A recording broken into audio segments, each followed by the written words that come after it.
जैसे ही हनुमान जी ने उड्डयन किया, दिग्नाल गोलाय सदिग छो ही मनु छो मिली अशैत निशि गगन मग्ग तारांजन तुट्टो राम शरासन बान मन हुमो क्यो रिपुमारन कनकाचल दिग्दचन की दों करो गमन सकारन जानकी दर्श अभिलाष जी यन छीजत जुगबर छन ही छन करि रूप वीर हनुमान को अनमान हूँ धायो राम के लंबी नाली वाली तोप में से दिग्ग नाली गोला, मतलब वो उड्डयन की गति की गति की बात हो रही है। लंबी तोप में से जैसे गोला छूटे, तोप के गोले जैसी गति। लेकिन दूसरी क्षण नरहरदास जी ने ऐसे ध्यान में उनको दिखाई दिया, अरे गति तो बढ़ गई। काली रात्रि में आकाश में से कोई तारा टूटे और पृथ्वी पर पड़े, वो टूटते तारे की गति है, इस गति से हनुमान की उड्डयन हो रहा है। मिली अशेत निशि गगन मग्ग तारा जनु तुट्टो। उससे आगे तो प्रमाण भी क्या देंगे, कुछ नहीं। फिर भी नरहरदास जी कहते हैं क्यों कि ये कवियों का विषय न रहा, ये तो एक ध्यानी का विषय हो गया। राम सरासन बान मन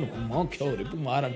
अब तो गति ऐसी हो गई कि राम के धनुष्य में से तीर छूटा हो और असुर का विनाश करने के लिए जाता हो, उसकी गति से हनुमान उड्डयन कर रहे हैं। इतना पढ़ने के बाद तो हमें ये लगेगा अब तो गति की पराकाष्ठा, चरम सीमा आ गई, इससे आगे तो क्या कुछ हो ही नहीं सकता। लेकिन नरहरदास जी ने जो वर्णन किया, न भूतो न भविष्यति, किसी और कवि ने इससे पहले इस दृष्टिकोण से नहीं आलेखन। रामबाण तो अमोघ है, उससे आगे हमारी कल्पना सबकी ठहर जाएगी, किससे आगे कुछ हो ही नहीं सकता।